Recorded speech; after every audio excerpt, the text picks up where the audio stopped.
You lied today. Maybe it was small. I'm fine. I already sent that email.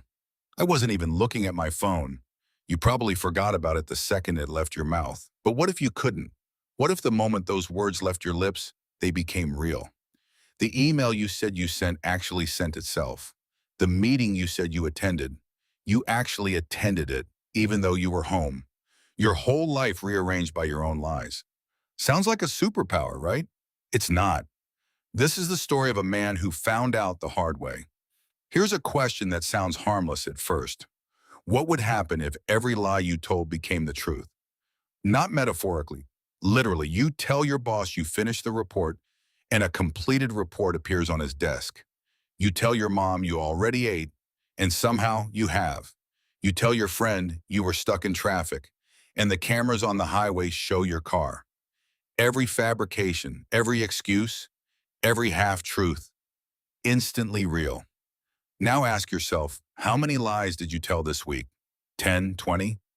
Most people, if they're honest, and that's ironic given our topic, tell anywhere between 1 and 3 lies per day. Some studies put that number much higher. So what if all of them came true? That question is about to change everything for one man. His name is Marcus, and yesterday was the last normal day of his life. Marcus was not a bad person. He was 34, worked at a mid-sized marketing company in Chicago, had a girlfriend named Sarah, a best friend named Jake, and a mother who called every Sunday. He was the kind of guy who held the elevator, remembered birthdays, and said, "I'll pray for you," even when he wouldn't.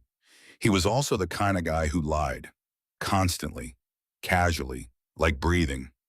Not big lies, just life lies, the kind everyone tells. On Monday morning, he woke up late. His alarm had gone off. He'd snoozed it 6 times. Sarah asked if he'd remembered to pay the electricity bill. He hadn't. "Yeah, I paid it last night," he said, half asleep. Sarah nodded and walked to the kitchen. Marcus reached for his phone to actually pay it and stopped. The banking app showed a payment of exactly $420 made at 11:47 p.m. the night before. He stared at the screen. He hadn't paid that bill. He'd been watching the game. He assumed it was a glitch, closed the app, and got dressed. At work, his manager Tom pulled him into a meeting. "Did you send the client deck to Hartley Group?" Tom asked. Marcus's stomach dropped. He hadn't. The deck wasn't even finished. "Yes," Marcus said automatically, a reflex. "Sent it this morning." Tom nodded and checked his phone. "Good. They just replied. They love it. They're ready to sign." Marcus went cold. He walked back to his desk, opened his sent folder, and there it was. The deck. Sent at 8:14 a.m. complete. Polished. Better than anything he had actually made. He sat very still for a long time. Something was happening. Something he couldn't explain yet. By lunchtime, Marcus had a theory. He didn't want to have it because theories like this meant one of 2 things. Either something miraculous was happening, or he was losing his mind. He decided to test it. At the cafeteria, he told the cashier, "I already paid for this." He hadn't. The cashier looked at the register, blinked, and said, "Oh yes, prepaid. Here you go." Marcus sat down with his food, hands trembling. He pulled out a notebook and wrote, "I have $50,000 in my savings account." Then he opened his banking app. His balance, which had been $3,200 that morning, now showed $53,200. He dropped his phone. He sat on the cafeteria floor, breathing hard, while people stepped around him. For 20 minutes he didn't speak, didn't move. Then he stood up, picked up his phone, and said quietly to himself, "I am the healthiest man in the country." He felt a warmth spread through his chest. And then the fear hit him. Because it wasn't just about what he could gain. It was about what he'd already said. All those throwaway lies. "I'm over her." His ex, Emma, who he'd told Jake he was over 2 years ago. Was he over her now? "I don't care about the promotion," said to Sarah just last week. Did he not care anymore? "I've read that book," said to impress a colleague. Did he now have memories of reading a book he'd never opened? He pulled up his mental history of every lie told in the past 24 hours and started shaking. That evening, Sarah asked if he loved her. It was a routine question, the kind couples ask not because they're unsure, but because hearing it matters. Of course it, he said, more than anything. She smiled, kissed his cheek, and started making tea. Marcus sat there waiting to feel it. That rush of love he'd always felt when she smiled. It didn't come. He'd said more than anything so many times without meaning it, that when the lie became true, it crowded out the truth underneath. He loved her. He knew that.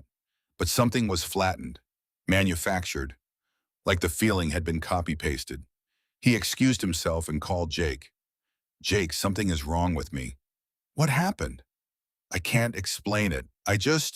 He paused. Are you my best friend? What kind of question is that? Jake laughed. I told someone last month that I didn't actually consider you my best friend, that I only hang out with you out of habit. Silence. Why would you say that? Jake's voice had gone quiet. Because I was being cruel and stupid. But Jake, is it true now? Jake hung up, and Marcus knew. The lie had become real. He'd lied away one of the most important relationships of his life. He sat in the dark of his apartment. The money was there. The health was there. The career wins were stacking up. But every small, casual cruelty, every dismissive lie was quietly hollowing him out. I don't need anyone. I don't care what people think of me. I've already made peace with my father dying. All real now, all true, and all devastating. By Wednesday, Marcus stopped talking, not because he had nothing to say, but because he realized for the first time in his adult life how much of what he said was a lie. The lies weren't just the obvious ones, they were the social ones, the comfortable ones, the ones we use to slide through conversations without friction. I'm doing great. I totally understand. This doesn't bother me at all. We lie to protect ourselves, to avoid conflict, to appear better than we are. And Marcus saw now, for the first time, what that costs. Every "I'm fine when you're not fine" trains you not to know when you're not fine. Every "I don't care" when you do care slowly teaches you not to care.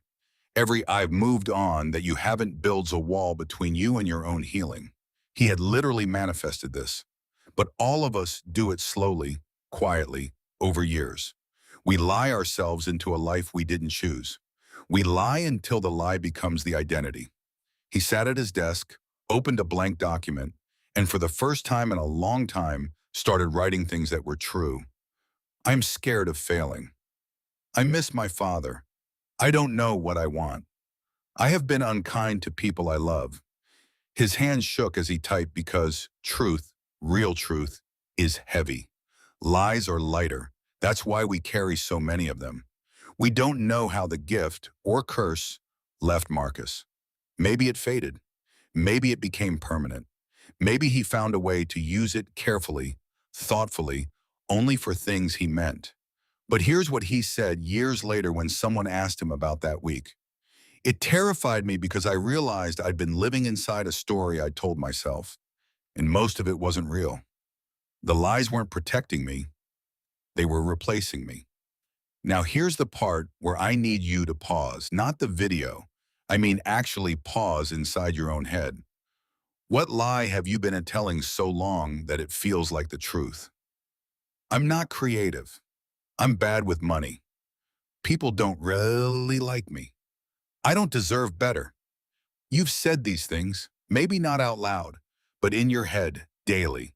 And here's the terrifying thing. You don't need a supernatural gift for your lies to become true. You just need time. The brain believes what you repeat. The body responds to what you say. The people around you reflect back what you project. You don't need magic. You just need repetition. So the question isn't what if every lie you told became true. The question is, how many already have? Think about that. And if you're ready to start replacing the lies with something heavier but more real, then you already know what to do. Start speaking truth, even when it's uncomfortable, especially then, because the story you tell yourself is the life you end up living. That's all for today. If this made you think, even for a second, share it with someone who needs to hear it. See you in the next one.